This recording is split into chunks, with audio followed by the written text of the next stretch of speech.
Hey, everyone. First off, I want to thank Red, Brett, Yannick, Don. Thank you guys for organizing this. I went to PyCon 8 years ago. I was working in Java at the time. I went to PyCon, and I was like, all you people are weirdos, but you're my kind of weirdos, so this is great. So my name's Shklovskii. I'm CTO and co-founder of EnergySavvy. I'm going to tell you a little bit about what we do and how we use Python and how we're changing the world with it. So EnergySavvy, our vision is making energy efficiency easy with software. Most of you guys, maybe your perception of energy efficiency comes from stuff you've seen online, or maybe you don't know that much about it. But really, energy efficiency is kind of a big deal. You may think nobody's doing it, but the reality is utilities are spending $10 billion a year trying to convince you and me to save energy. And as with anything that big and powerful, there are secrets. All the stuff that you have to do for energy efficiency can be sort of confusing, right? You may think you need to do Windows, you need to put in a Nest thermostat, you need to do a bunch of stuff. A lot of you more techie folks know there's a guy in Seattle named Jeff Atwood, and he does a blog called Coding Horror. And about a year ago, he did all of those cool, hip things. He put in a Nest, he replaced his light bulbs, put in low-flow shower heads, and then nothing really changed. And he was really disappointed. And he was like, what the heck? I did all this stuff. Doesn't energy efficiency work? So a couple of days ago, he actually tweeted saying, oops, my home doesn't have any insulation. And turns out that matters a lot more than all those crazy little things.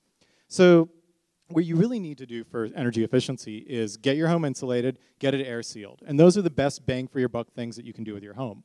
And if you do need some air sealing help, you can turn into John Stewart. He brought out the Sealant Team 6 that can come and help out. So that's a brief thing of energy efficiency. Our cute orange dinosaur loves Python. Everything we've done has been in Python. We built our web stack, we built our software, we built a whole bunch of things in Python. And that's helped us conquer, a good chunk of the country. We're growing, we're in a lot of different states, we're expanding.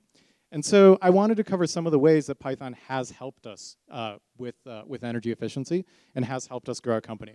One of the biggest ones is getting people to care. Nobody really wakes up and says, hey, today I'm going to be more energy efficient.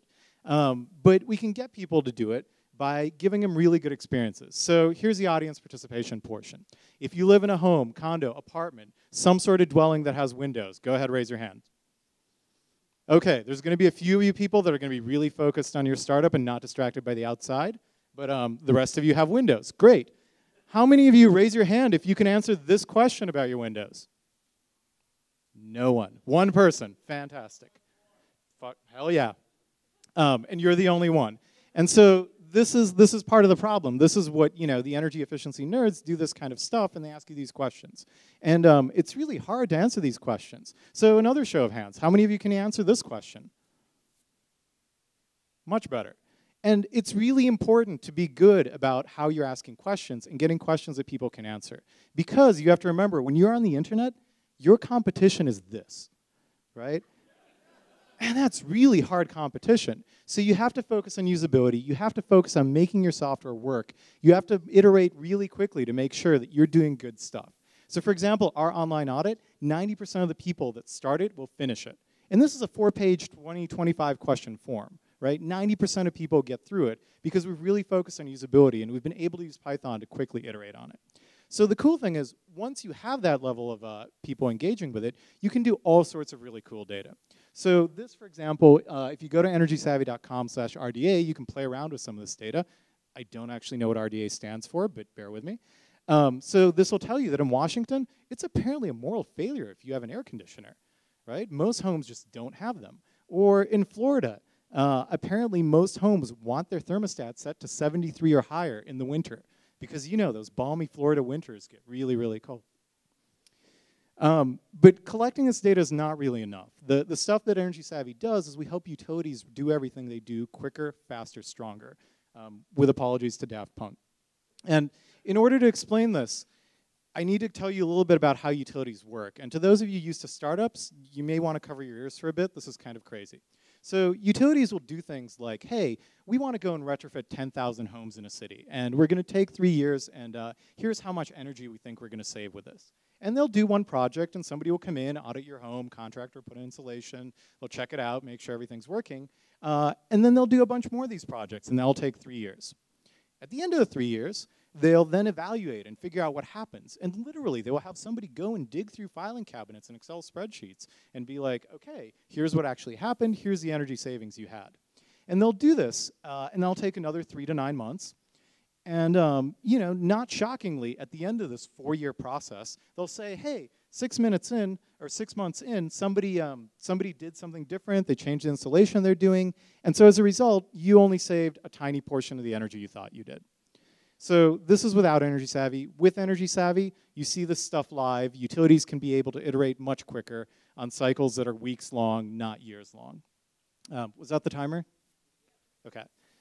So I'm going to skip over some of the results that we have. And I do want to finish up with sort of the now what.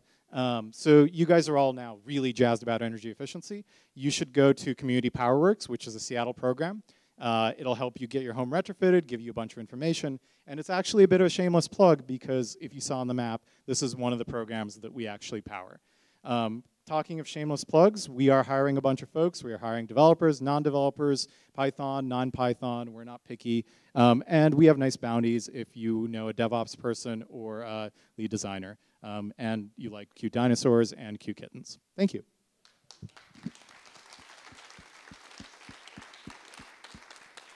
Questions? Sure, go ahead. And repeat the questions for the video. Okay. Yeah, so the question was, are we primarily for utilities and not the consumer? Yeah, utilities are our customers. Some of the stuff we do are things that utilities will then show to the consumer. And we're able to white label and do a lot of really cool stuff with that because of the Python infrastructure that we have.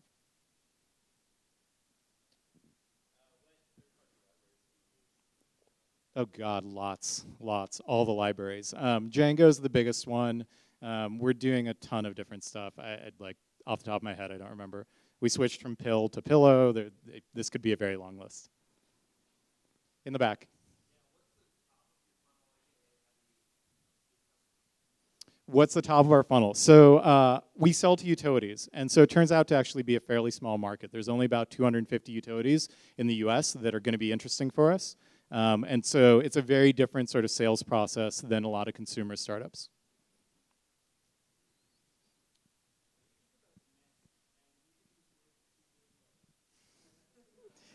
I think Nest is a really awesome piece of technology. Nest does some very, very cool stuff.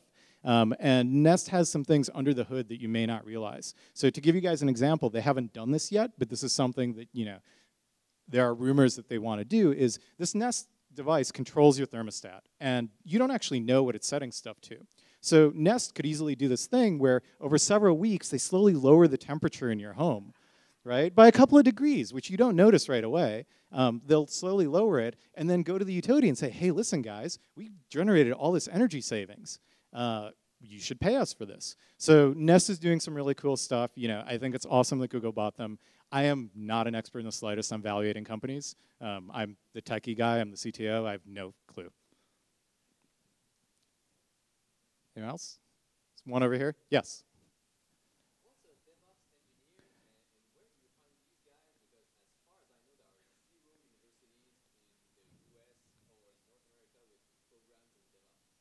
Yeah, so if I knew the answer to the second question, I wouldn't be here. So DevOps is this idea that you can take a lot of the system administration stuff, kind of the classical, like, you know, there's a stereotype of a Linux person with a beard and suspenders, and they manage things and replace things with small shell scripts, and do it in a more software way. So, you know, some of the tools folks have talked about, like Rover uses SaltStack, Chef, Puppet, all of these tools are focused on making a more software approach to managing lots of systems. And so in our case, we have some really cool problems that are scalability related, but very different from sort of the classic scalability that consumer apps have. And so we need some really awesome DevOps talent. I agree, you know, I don't know of any programs that are turning out DevOps people, but I really wish they would. Cool. Any other questions? Awesome. All right, ladies Thank and you very gentlemen, much. let's hear for EnergySavvy.